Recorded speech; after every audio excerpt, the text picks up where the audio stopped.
On August 2nd, 1990, Iraq invaded Kuwait. The devastation of the Iran-Iraq war had been costly, and Iraq owned over $14 billion to Kuwait. Iraq was also threatened by Kuwait's oil production, which they believed drove down their profits. Plus, the invasion satisfied Iraqi nationalists who disliked that Kuwait had become an independent nation after the intervention of the British government. But the invasion caused global outrage from India to France to China to the Soviet Union to the US, which leader Saddam Hussein hadn't anticipated. Shit, a week before the invasion, the US ambassador to Iraq, April Glaspie, told Hussein that we have no opinion on the Arab-Arab conflicts, like your border disagreement with Kuwait. Historians and analysts have debated over whether or not this quote was directly about Iraq invading Kuwait, and if Hussein took this comment as a sign that the US would look the other way. Western Europe, the Soviet Union, and China placed trade embargoes on Iraq, while others demanded Iraqi troops withdraw. Bush quickly mobilized 100,000 American troops to stand by in Saudi Arabia, and waited until after the midterm elections, when a UN resolution authorized military force in the region. Bush compared Hussein to Hitler and hyped up the invasion as a potential domino effect, claiming that Hussein would invade Saudi Arabia after Kuwait without US intervention. He claimed that 250,000 Iraqi troops and 1,500 tanks were at the border between Kuwait and Saudi Arabia, which a St. Petersburg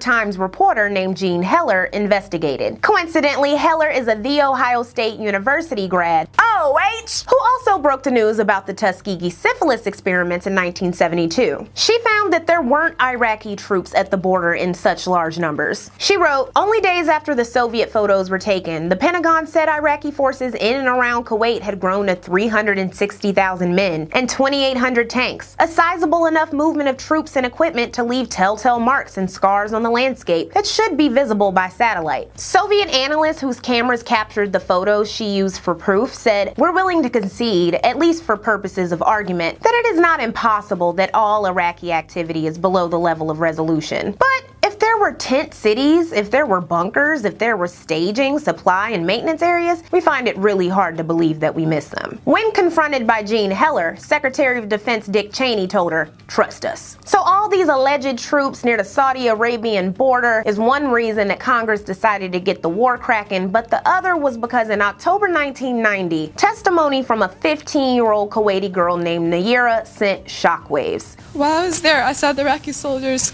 come into the hospital with guns. They took the babies out of the incubators.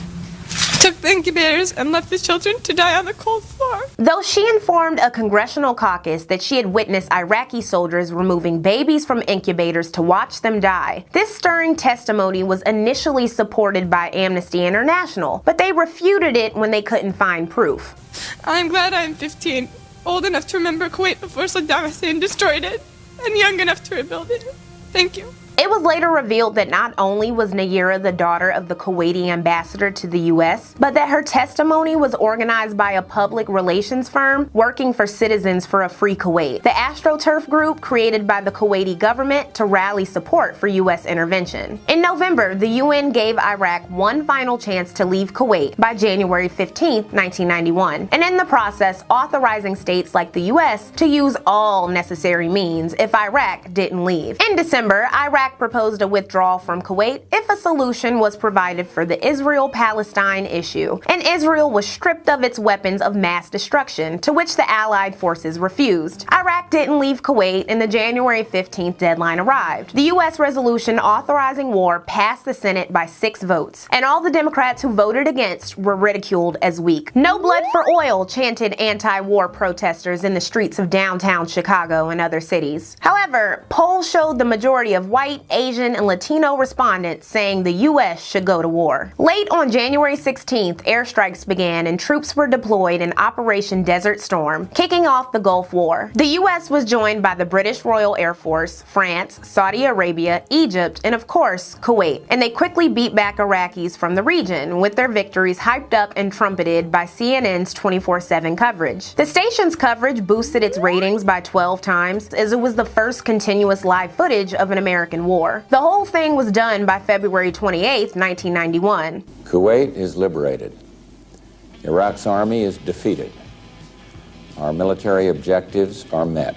Hussein, who was allowed to stay in power, welcomed his troops back into Iraqi borders, furious. Along the way of its retreat, the Iraqi military set fire to hundreds of oil reserves, including 605 to 732 oil wells. The fires raged on from April until November, severely damaging air quality and Kuwaiti respiratory systems. Iraq declared some of its chemical weapons and materials to the UN and claimed it didn't have a biological weapons program, as the UN embarked on the process of disarming the country as punishment for the invasion. The quick and easy victory, nicknamed the video game war due to the technology used, was the first time American war was broadcasted live. Fittingly, it would be memorialized in the electronic arts game Desert Strike. Operation Desert Storm boosted Bush's approval ratings from 58 to 86% and seemed to ease the post-Vietnam anxiety Americans were having about intervening in other countries. Said Bush frenemy Newt Gingrich begrudgingly, "The number of people who don't like George Bush is almost down to the number of people running for the Democratic nomination." Gingrich and other Republicans happily reminded voters that Democrats had voted against the Gulf War, encouraging their image as the weak party who couldn't handle foreign policy. The victory of Desert Storm made a 1992 re-election for Bush seem more probable. But when Saddam Hussein violated a UN no-fly zone policy by sending out warplanes who returned to base when US fighters moved to intercept them, the cracks in the victory were evident. And while the Gulf War was spun as an easy victory with few casualties, under Bush, the US dropped 88,500 tons of bombs on Iraq, and Iraq occupied Kuwait before the end. There were thousands of civilian casualties. Additionally, returning soldiers would be struck with a mysterious lifelong debilitating illness known as Gulf War syndrome.